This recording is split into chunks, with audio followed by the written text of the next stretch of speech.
کبھی یہ نہیں کہا تھا کہ وہ اسے گھمانے نہیں لے کے جاتا، سیر نہیں کرواتا، ہوٹل میں کھانا نہیں کھلاتا۔ وہ جو روکھی سوکھی لا کر دیتا اسے بھی مزے کا بنا کر کھا بھی لیتی اور شبیر کو بھی کھلاتی۔ شبیر کو کبھی کبھی حیرت ہوتی تھی کہ وہ اتنا خوش نصیب بھی ہو سکتا تھا کہ بیوی خوبصورت بھی ہو اور صابر بھی، حالانکہ ایسا اس معاشرے میں تو ممکن نہیں۔ ایسی لڑکیاں تو شاید اب نایاب ہو چکی ہیں، کیونکہ وہ شبیر سے 10 سال چھوٹی تھی۔ شبیر کی شادی وقت پر اس لیے بھی نہیں ہوئی کیونکہ والدین حیات نہیں تھے اور اس کی قلیل تنخواہ تھی، اور جو بھی اس کا رشتہ دیکھتا اس کی قلیل تنخواہ اور واجبی شکل دیکھ کر انکار کر دیتا، اس پر ساملی رنگت دیکھ کر اسے حقارت سے منع کرتا تھا۔ عام شکل و صورت کی لڑکیاں بھی اسے شادی کے لیے رضامند نہیں ہوتی تھیں، اور اس بار بھی اسے امید نہیں تھی کہ اس کا رشتہ ہو جائے گا۔ جب روبینہ کا والد شبیر کو دیکھنے کے لیے آیا تو 5 منٹ ہی اس نے شبیر کے چہرے کی طرف دیکھا تھا۔ وہ ایک رشتے والے کے تواسط سے شبیر کو دیکھنے آیا تھا، بس ایک نظر اس کے گھر پر ڈالی اور کہنے لگا میری طرف سے رشتہ پکا سمجھیے۔ یہ سن کر شبیر کو لگا کہ شاید ان کی بیٹی بھی عمر کی زیادہ ہوگی اور عام شکل و صورت کی مالک ہوگی، اس لیے ان صاحب کو اعتراض نہیں ہے، ورنہ تو کوئی بھی لڑکی شبیر سے شادی کرنے کے لیے رضامند نہیں ہوتی تھی۔ جب رشتے والے نے کہا کہ اگر تم چاہو تو لڑکی کو دیکھ سکتے ہو، تو شبیر نے کہا کہ نہیں، جو بھی ہے جیسی بھی ہے ٹھیک ہے، اگر اس کے والد نے مجھے قبول کر لیا ہے تو یہی بات بڑی بات ہے، ورنہ مجھے تو جو بھی دیکھتا ہے ریجیکٹ کر دیتا ہے۔ لیکن وہ نہیں جانتا تھا کہ قسمت اس پر یوں بھی مہربان ہوگی۔ کبھی کبھی سوچتا کہ وہ اتنی اچھی کیوں ہے، جتنی وہ خوبصورت تھی اسے تو نخرے دکھانے چاہیے تھے۔ بہرحال وہ اپنی زندگی سے بہت خوش اور مطمئن تھا۔ 6 مہینے بعد شبیر کے ہاتھ پر ایک چھالا سا نکلا تھا، خارش اور جلن ہوتی تھی، لیکن اس نے زیادہ توجہ نہیں دی اور اپنے کام میں مصروف رہا۔ لیکن آہستہ آہستہ وہ چھالے بڑھنے لگے۔ شبیر نے 1-2 ڈاکٹر کو بھی دکھایا، ڈاکٹر نے دوا بھی دی اور لگانے کے لیے مرہم بھی دی، لیکن کوئی بھی افاقہ نہیں ہوا تھا۔ روبینہ ہر طرح سے اس کا خیال رکھتی تھی، لیکن آہستہ آہستہ شبیر کا پورا جسم انہی چھالوں سے بھرنے لگا تو روبینہ کافی پریشان ہو گئی۔ اس نے اچھے سے اچھے ڈاکٹر کو دکھایا، لیکن کسی بھی دوائی سے کوئی بھی افاقہ نہیں ہو رہا تھا۔ چھالوں میں جلن اور خارش بھی بڑھتی جا رہی تھی، اور اس وجہ سے شبیر نہ کچھ ٹھیک سے کھا پاتا تھا اور نہ ہی پی پاتا تھا۔ اب تو اس نے کام پر جانا بھی چھوڑ دیا تھا، کیونکہ وہ اکثر نکاہت کا شکار رہنے لگا تھا۔ روبینہ بہت پریشان تھی کیونکہ جتنی بھی جمع پونجی تھی سب ختم ہونے لگی تھی۔ پھر شبیر کی دوائیاں اور چھالوں پر لگانے والی کریم بہت زیادہ مہنگی تھی۔ اب وہ یہ سوچ رہی تھی کہ آخر کیا کرے، کہاں جائے، کس سے مدد مانگے۔ سسرال کے نام پر تو کوئی بھی نہیں تھا، نہ ساس، نہ سسر، نہ کوئی دیور، نہ ہی نند، اور اپنے میکے کو جانا نہیں چاہتی تھی کیونکہ باپ کی نفرت ہی اس کو وہاں دیکھنے کو ملتی تھی۔ اس نے اپنا چھوٹا موٹا زیور بیچ دیا تاکہ گھر کا سلسلہ چل سکے۔ جب کئی دن شبیر گھر سے باہر نہیں نکلا تو آس پڑوس کی خواتین کو تشویش سی ہونے لگی، اس لیے کچھ عورتیں گھر پر روبینہ سے ملنے کے لیے آ گئیں۔ کہنے لگیں کیا بات ہے، تمہارا شوہر کام پر نہیں جا رہا؟ روبینہ کہنے لگی کہ اس کی طبیعت کچھ ٹھیک نہیں ہے۔ عین اسی وقت شبیر کمرے سے باہر آیا تھا۔ اس کے جسم پر چھالے دیکھ کر وہ خواتین بری طرح سے گھبرا گئیں۔ کہنے لگی او ہو، اسے تو کوڑھ کی بیماری لگ گئی ہے، اور یہ تو وہ بیماری ہے جو ایک سے دوسرے کو بھی لگ جاتی ہے، توبہ توبہ۔ یہ کہہ کر وہ خواتین اٹھیں اور فوراً گھر سے باہر نکل گئیں۔ یہ سن کر روبینہ کے ہوش اڑ گئے تھے، وہ سوچ بھی نہیں سکتی تھی کہ معمولی سی نظر آنے والی اتنی خطرناک بیماری ہوگی۔ شبیر یہ بات سن چکا تھا، اس لیے کافی پریشان ہو گیا۔ اگلے ہی روز روبینہ اسے ڈاکٹر کے پاس لے گئی۔ جب ٹیسٹ کروایا تو اس کا شک ٹھیک نکلا تھا، شبیر کو کوڑھ کی بیماری ہو گئی تھی۔ اس کی حالت دیکھ کر روبینہ چپکے چپکے روتی تھی، جائے نماز پر بیٹھ کر اللہ کے حضور دعا کرتی تھی کہ اللہ اس کے شوہر کو صحت یاب کر دے اور اس طرح کی مہلک بیماری سے اسے نجات دے دے۔ لیکن یہ بات پورے محلے میں پھیل چکی تھی کہ روبینہ کے شوہر کو کوڑھ کی بیماری ہے۔ بجائے اس کی مدد کرنے کے یا اس کے حالات میں اس کا ساتھ دینے کا، تمام پڑوسیوں نے ایک عجیب سا فیصلہ کیا اور صبح ہی صبح روبینہ کا دروازہ دھڑ دھڑانا شروع کر دیا۔ روبینہ نے جب دروازہ کھولا تو باہر خواتین کے ساتھ مرد حضرات بھی تھے۔ اس نے جلدی سے اپنا چہرہ چھپایا، کہنے لگی جی کہیے۔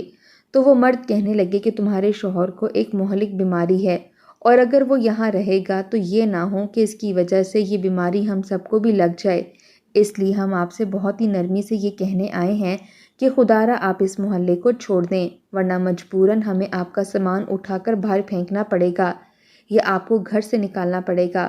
ہم ایسے شخص کو اپنے محلے میں نہیں رکھ سکتے جسے ایسا مرض لاحق ہو گیا ہو۔ یہ سن کر روبینہ کہنے لگی، یہ ہمارا اپنا ذاتی گھر ہے، ہم اپنا گھر چھوڑ کر کہاں جا سکتے ہیں اور کیوں جائیں گے؟ دیکھیں میرا شوہر جلد صحت یاب ہو جائے گا، آپ ہمیں گھر سے مت نکالیں، میں اپنے بیمار شوہر کو لے کر کہاں جاؤں گی؟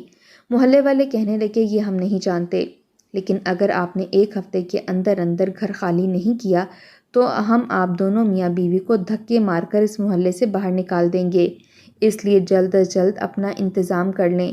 روبینہ محلے والوں کی باتیں سن کر بہت زیادہ دل برداشت ہو گئی تھی اور پریشان بھی تھی کہ وہ کہاں جائے گی، کیا کرے گی۔ شبیر کمرے میں لیٹا درد سے کرا رہا تھا، بار بار روبینہ کو پکار رہا تھا۔ روبینہ جیسے ہی کمرے میں گئی تو وہ کہنے لگا، کون آیا تھا، کیا کہہ رہا تھا؟ شور کی آوازیں آ رہی تھیں۔ روبینہ کہنے لگی، کچھ بھی نہیں، محلے والے تھے لیکن آپس میں بات کر رہے تھے، شاید کسی کی کوئی چیز گم ہو گئی ہے تو وہ مجھ سے بھی پوچھنے آئے۔ آپ فکر نہ کریں۔ دنستہ طور پر روبینہ نے شبیر کو کچھ نہیں بتایا تھا، اسے مزید پریشان نہیں کرنا چاہتی تھی۔ اس کے زخموں پر روئی لگا کر اس نے پٹی باندھ دی اور اسے گرم دودھ کا پیالہ دیا، کہنے لگی، اسے پی کر آپ آرام کر لیں۔ شبیر کہنے لگا، میں اپنی اس بیماری سے تنگ آ چکا ہوں، جب تمہیں دیکھتا ہوں تو تم پر ترس آتا ہے۔ پتہ نہیں میری اس بیماری کا کوئی علاج ہے یا نہیں، لیکن میں نے تمہیں بہت بڑی مصیبت میں ڈال دیا ہے۔ یہ کہتے ہوئے موٹے موٹے آنسو شبیر کی آنکھوں سے بہہ رہے تھے، اب تو اس کے چہرے پر بھی وہ چھالے بن چکے تھے۔ روبینہ نے فوراً سے آنسو اپنے ہاتھوں سے صاف کیے، کہنے لگی، کیسی باتیں کر رہے ہیں آپ؟ مشکل وقت میں میاں بیوی تو ایک دوسرے کا ساتھ دیتے ہیں، آپ پلیز روئیں مت ورنہ آپ کو اور بھی زیادہ تکلیف ہوگی۔ وہ کہنے لگا کہ مجھے ایسا لگتا ہے کہ میں کبھی بھی ٹھیک نہیں ہو پاؤں گا۔ وہ کہنے لگی، ایسا کیوں سوچتے ہیں؟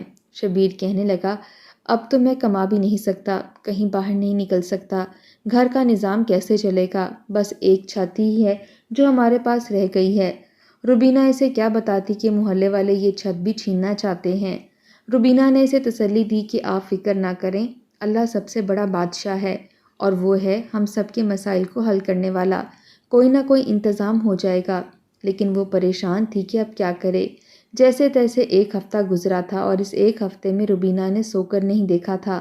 ہر روز یہی پریشانی اس کے سر پر سوار ہوتی کہ نہ جانے اب کیا ہوگا، اگر محلے والوں نے ان دونوں کو باہر نکال دیا تو ان کا ٹھکانہ کیا ہوگا۔ ایسی سوچیں اسے پریشان کرنے کے لیے کافی تھیں۔ 1 ہفتے بعد محلے والوں نے اس کا دروازہ بہت زور سے کھٹکھٹایا تھا۔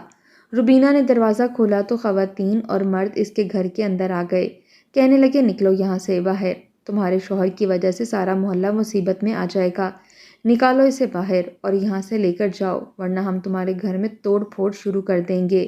یہ سننا تھا کہ شبیر بھی کمرے سے باہر آ گیا۔ اس نے اپنے چہرے پر چادر ڈال رکھی تھی، اپنا چہرہ چھپا رکھا تھا۔ پورا محلہ اس کی حالت دیکھ کر بجائے ترس کھانے کے محلے والے کہنے لگے، نکلو یہاں سے باہر ورنہ ہم دھکے مار کر نکالیں گے۔ شبیر کہنے لگا کہ یہ میرا اپنا ذاتی گھر ہے، میں اپنے گھر کو چھوڑ کر کیوں جاؤں؟ محلے والے کہنے لگے کہ جو بیماری تمہیں لگ گئی ہے اس کا کوئی علاج نہیں اور یہ بیماری اچھوت ہے، ایک سے دوسرے کو لگتی ہے، اس لیے کچھ دنوں میں تمہاری بیوی کا بھی یہی حال ہو جائے گا اور ہم تم دونوں کو اس محلے میں رکھیں گے تو کل کو یہ بیماری ہمیں بھی لگ جائے گی۔ اس سے پہلے کہ یہ بات حد سے بڑھے تم دونوں ابھی کے ابھی گھر سے باہر نکلو ورنہ ہم دھکے دے کر تمہیں باہر نکالیں گے۔ یہ سن کر شبیر بھی پریشان ہو گیا تھا۔ روبینہ رو رو کر سب کی منت سماجت کرنے لگی کہ خدا کے لیے ہمارے سر سے چھت مت چھینو، میں اپنے شوہر کو لے کر کہاں جاؤں گی؟ لیکن محلے والوں نے کچھ نہیں سنا اور ان دونوں کو گھر سے نکال کر تالا لگا دیا، اور اتنا ہی نہیں بلکہ انہیں محلے سے بھی باہر نکال دیا۔ روبینہ اور اس کا شوہر پریشان تھا کہ اب ہم کیا کریں گے۔ گھر میں تو دھوپ سے روبینہ بشیر کو بچا کر رکھتی تھی، وہ ہر وقت کمرے میں پڑا رہتا تھا، لیکن جیسے ہی دھوپ کی تپش اس کے دانوں پر پڑی، جلن اور تکلیف اور بھی زیادہ شروع ہو گئی۔ وہ تڑپنے لگا۔ یہ دیکھ کر روبینہ رونے لگی، جلدی سے اسے ایک سایہ دار درخت کے نیچے اپنے شوہر کو لے جا کر بٹھا دیا۔ وہ کہنے لگا کہ مجھ سے جلن اور تکلیف برداشت نہیں ہوتی، مجھے کہیں سے بھی ٹھنڈا پانی لا کر دو۔ یہ سن کر روبینہ بھاگتے ہوئے مین روڈ پر گئی، کبھی کسی گاڑی والے کی کھڑکی کھٹکھٹا کر، کبھی کسی موٹر سائیکل والے کے سامنے ہاتھ جوڑنے لگی، خدا کے لیے مجھے اتنے پیسے دے دو کہ میں اپنے شوہر کے لیے پانی کی بوتل خرید سکوں۔ لیکن کوئی بھی اس کی پکار سننے والا نہیں تھا۔ وہ پھر ایک دکاندار کے پاس گئی، اس کی منت سماجت کی تو اس نے ایک گلاس پانی اسے اپنے کولر سے نکال کر دیا اور وہ اپنے شوہر کو وہ پانی پلانے لگی۔ پانی پی کر شبیر کی کچھ طبیعت بہتر ہوئی تھی، لیکن اپنی قسمت پر جی بھر کر رونا آ رہا تھا۔ روبینہ نے ایک رکشہ کروایا اور مجبوراً اپنے میکے کے دروازے پر پہنچ گئی۔ دروازہ کھٹکھٹایا تو اس کی ماں نے کھولا تھا۔ بیٹی کی یہ حالت دیکھ کر ماں کا دل پسیج کے رہ گیا۔ جلدی سے داماد اور بیٹی کو اندر بلایا، لیکن جیسے ہی باپ کو یہ پتہ چلا کہ روبینہ آئی ہے اور اس کے شوہر کو مہلک بیماری لگ گئی ہے تو باپ نے کہا کہ تم دونوں یہاں سے نکل جاؤ، میرا تم لوگوں سے کوئی واسطہ نہیں۔ یہ سن کر روبینہ اپنے باپ کے سامنے ہاتھ جوڑنے لگی۔ میں نے آج تک کبھی آپ کے رویے کی شکایت نہیں کی ابا جان، آپ خدا کے لیے ہمیں پناہ دے دیں، میں اپنے بیمار شوہر کو لے کر کہاں جاؤں گی؟ وہ کہنے لگے تمہیں پناہ دے دی تو یہ بیماری خود کو لگوا لوں گا، چلو نکلو یہاں سے۔ انہوں نے بیٹی اور داماد کو دھکے دے کر باہر نکال دیا۔ اصل میں روبینہ کی 4 بہنیں تھیں اور 5ویں بار جڑواں بچے تھے، ایک بیٹا اور ایک بیٹی۔ لیکن جب روبینہ کی والدہ کی ڈیلیوری کا وقت قریب آیا تو بیٹی کو بچانے کی خاطر بیٹے کی جان چلی گئی، اور جب یہ بات روبینہ کے والد کو پتہ چلی کہ بیٹی کی خاطر ان کا بیٹا زندگی کی بازی ہار گیا ہے تو انہیں روبینہ سے ایک طرح کی نفرت سی ہونے لگی۔ پہلے تو انہوں نے ڈاکٹر کے سامنے بہت شور شرابہ اور وویلا مچایا کہ تم نے بیٹی کو کیوں بچایا، میرے بیٹے کو بچا لیتی اور بیٹی مرتی تھی تو مرنے دیتی۔ لیکن ڈاکٹر کہنے لگی جس کی جتنی زندگی ہو اتنا ہی جیتا ہے۔ تب سے ہی روبینہ کے والد کو اس سے نفرت ہونے لگی تھی اور وقت کے ساتھ نفرت بڑھتی ہی چلی گئی۔ انہوں نے اپنی باقی بیٹیوں کو باپ کی شفقت بھی دی اور پیار بھی دیا، لیکن روبینہ کو نہیں دیا۔ شروع سے ہی وہ جانتی تھی کہ اس کا باپ اس سے نفرت کرتا ہے اور اس کی وجہ سے ان کا بیٹا دنیا سے چلا گیا۔ دونوں میاں بیوی دوبارہ سے بہتر ہو گئے تھے۔ اب تو شبیر کا صبر جواب دے گیا تھا۔ وہ روتے ہوئے کہنے لگا کہ تم مجھے چھوڑ دو، میں ویسے بھی اب زندہ نہیں بچوں گا، تم میری خاطر بے گھر ہو رہی ہو، اگر تم مجھے چھوڑ دو گی تو ہو سکتا ہے تمہارا باپ تمہیں قبول کر لے۔ لیکن وہ کہنے لگی کہ میں آپ کو کسی صورت نہیں چھوڑ سکتی، کیونکہ آپ میرے شوہر ہیں اور میں آپ سے بہت محبت کرتی ہوں۔ لیکن شبیر روئے جا رہا تھا، کہنے لگا کہ کاش کہ میں مر جاؤں تاکہ تمہاری زندگی اچھی گزر سکے۔ ابھی اس نے یہ کہا ہی تھا جب روبینہ نے اس کے منہ پر ہاتھ رکھ دیا اور بلک بلک کر اس کے سامنے رونے لگی۔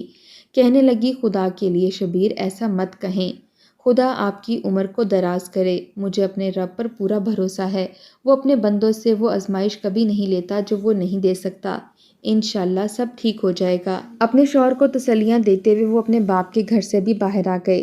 چلتے چلتے اب شبیر تھکنے لگا تھا۔ روبینہ نے ایک باغ کا رخ کیا تاکہ درختوں کی چھاؤں میں اپنے شوہر کو بٹھا سکے، اور اب وہ اسی باغ کے درختوں کی چھاؤں میں اپنے شوہر کو بٹھا چکی تھی اور وہیں اس نے خود بھی رہنا شروع کر دیا۔ جیسے ہی صبح ہوتی وہ اپنے شوہر کو درخت کی چھاؤں میں بٹھا کر وہاں سے باہر نکل جاتی اور پورے دن کی روٹی اور پانی کا انتظام کر کے واپس آ جاتی۔ واپس آنے کے بعد وہ اپنے ہاتھوں سے اپنے شوہر کے ہاتھ دھلواتی، اس کا چہرہ صاف کرتی اور اپنے ہاتھوں سے کھانا کھلاتی۔ شبیر جب اپنی بیوی کی ایسی حالت دیکھتا تو اس کا دل خون کے آنسو روتا تھا۔ وہ تو ویسی حسین نہیں رہی تھی، نہ اس کی سفید رنگت میں وہ رونق تھی، اور اس کا مرجھایا ہوا چہرہ میلے کچیلے کپڑوں میں وہ روبینہ نہیں لگ رہی تھی۔ اس لیے ہر وقت خود کو کوستا رہتا تھا، کہتا تھا کہ میں کبھی بھی ٹھیک نہیں ہو پاؤں گا۔ لیکن روبینہ یہی کہتی کہ مجھے اپنے اللہ پر پورا یقین ہے۔ اس تنگ حالات میں بھی روبینہ نے نماز نہیں چھوڑی تھی، بلکہ اپنے شوہر سے بھی کہتی تھی کہ آپ وضو کر کے نماز پڑھا کریں، اللہ کی ذات اپنے نیک بندوں سے ہی آزمائش لیتی ہے اور وہی آزمائش سے نکالتی بھی ہے۔ ہمارا صرف اللہ ہے اور اللہ کافی ہوتا ہے۔ اس کا یقین اللہ کی ذات پر ذرا برابر بھی کم نہیں ہوا تھا۔ جانتی تھی کہ یہ تکلیف ہمیشہ رہنے والی نہیں ہے، انشاءاللہ جلد از جلد ٹھیک ہو جائے گی۔ لیکن جیسے اس باغ کے مالک کو یہ پتہ چلا کہ یہاں پر ایک کوڑی رہتا ہے تو اس نے دونوں میاں بیوی کو وہاں سے بھی نکال دیا۔ اب بیچارے ایک مزار کے پاس چلے گئے جس کے اطراف میں ایک نہر بہتی تھی اور درخت بھی لگے ہوئے تھے۔ روبینہ نے شبیر کو وہیں ایک درخت کی چھاؤں کے نیچے بٹھایا اور کہنے لگی کہ میں دربار میں بٹنے والے لنگر سے کھانا لے کر آتی ہوں۔ شبیر وہیں بیٹھ کر اپنی قسمت کو رونے لگا۔ یہ کون سی آزمائش ہے جو ختم ہونے کا نام نہیں لیتی۔ گھر ہوتے ہوئے بھی وہ در بدر کی ٹھوکریں کھا رہے تھے۔ پھر اس نے آسمان کی جانب دیکھا اور آنسو بہانے لگا، پھوٹ پھوٹ کر رونے لگا، اپنے کپ کپاتے ہاتھ جوڑ کر کہنے لگا، اے اللہ مجھے معاف کر دے، لیکن میں اب اس تکلیف سے تھک چکا ہوں، مجھے اس کا کوئی حل دے دے۔ وہ رو رہا تھا کہ جب روبینہ واپس آئی، شبیر کو روتے ہوئے دیکھ کر اسے چپ کروانے لگی، لیکن خود بھی تھک چکی تھی، کیونکہ لوگ اس کے شوہر سے گھن کھاتے تھے، لیکن اسے کبھی بھی گھن کا احساس نہیں ہوا تھا۔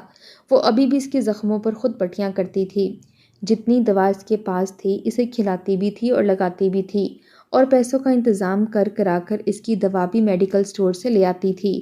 رات کو وہ نہر کے کنارے ہی سو رہے تھے کہ جب روبینہ کی آنکھ کھلی اور جو منظر اس نے دیکھا اس کے ہوش اڑ کر رہ گئے تھے، کیونکہ اس کا شوہر آس پاس کہیں بھی نہیں تھا۔ جب اس نے نہر کے پاس مٹی کے نشان دیکھے تو دل سینے میں دہل کر رہ گیا، ایسا لگ رہا تھا کہ وہ اپنا وجود گھسیٹتا ہوا نہر میں جا گرا ہو۔ شاید اس نے خودکشی کر لی ہے، اس سوچ نے تو روبینہ کی جان نکالی تھی۔ وہ فوراً نہر کے پاس آئی، پانی میں ہلچل سی محسوس ہو رہی تھی، یہ دیکھ کر وہ بھی پانی میں کود گئی۔ اس کا شوہر نہر میں تھا، اس نے جلدی سے اپنے شوہر کو نہر سے باہر نکالنے میں مدد کی، نہر کے کنارے پر لا کر لٹا دیا، اسے ہوش میں لانے کی کوشش کرتی رہی۔ آدھے گھنٹے بعد اس کے شوہر کو ہوش آیا تھا۔ روبینہ رونے لگی، کہنے لگی، آپ نے خودکشی کی کوشش کی؟ وہ کہنے لگا، کیونکہ میں تنگ آ چکا ہوں، مجھ سے بے بسی والی زندگی برداشت نہیں ہوتی۔ لیکن شام تک جو کچھ روبینہ کی آنکھوں نے دیکھا وہ کسی معجزے سے کم نہیں تھا، کیونکہ اس کے شوہر کے ہاتھوں پر چھالے اب سوکھنے لگے تھے۔ یہ دیکھ کر اسے حیرت ہوئی، پھر اس نے غور کیا تو وہ نہر کا پانی ہرے رنگ کا تھا۔ پتہ نہیں اس کے اندر ایسا کیا تھا جس سے اس کے شوہر کے زخم ٹھیک ہو رہے تھے۔ اب وہ یہی کرتے، روزانہ اسی پانی سے اپنے شوہر کو غسل دلوا دیتی۔ دیکھتے ہی دیکھتے شبیر کے سارے زخم بھر گئے تھے اور اس کا چہرہ اور جسم صاف ہو گیا تھا، لیکن وہ یہ نہیں جانتی تھی کہ ایسا کیوں ہوا۔ خیر، جب وہ بالکل ٹھیک ہو گیا تو اس نے خدا کا شکر ادا کیا۔ اصل میں وہ نہر جہاں سے گزرتی تھی، پیچھے نیم کے بہت زیادہ درخت تھے جو کہ اس نہر پر پوری طرح سے جھکے ہوئے تھے، اور کئی درخت ٹوٹ کر نہر کے اندر گر چکے تھے۔ اب نیم کا پانی اس نہر کے پانی میں شامل ہو گیا تھا۔ نیم کے پانی کی وجہ سے اس کے شوہر کے زخم ٹھیک ہو گئے تھے، اس کی بیماری بھی ختم ہو گئی تھی، اور اللہ کی قدرت بھی بیچ میں شامل تھی۔ جب اللہ کسی کو شفا دینا چاہے تو خاک سے بھی دے دیتا ہے۔ پھر روبینہ کا یقین بھی تھا، اس لیے اللہ تعالیٰ نے شبیر کو ایک نئی اور صحت مند زندگی بخش دی۔ وہ دوبارہ اپنے گھر میں آ کر رہنے لگے، اس کی نوکری بھی لگ گئی، حالات پھر سے اچھے ہو گئے تھے۔ اس کے دل میں روبینہ کی محبت بہت زیادہ بڑھ گئی تھی، کیونکہ مشکل وقت میں اس کی بیوی نے اس کا ساتھ دیا تھا۔ دوسری جانب اس کے والد کو بھی احساس ہو گیا تھا کہ روبینہ کا کوئی قصور نہیں تھا۔ جب اس نے یہ دیکھا کہ اس کے دوست کے 4 بیٹے تھے اور چاروں نے ہی ماں باپ کو گھر سے دھکے دے کر نکال دیا، تب اسے احساس ہوا کہ اللہ نے اسے بیٹیاں دی تھیں تو یہی ان کے حق میں بہتر تھیں، اس لیے اس نے روبینہ سے معافی مانگ لی۔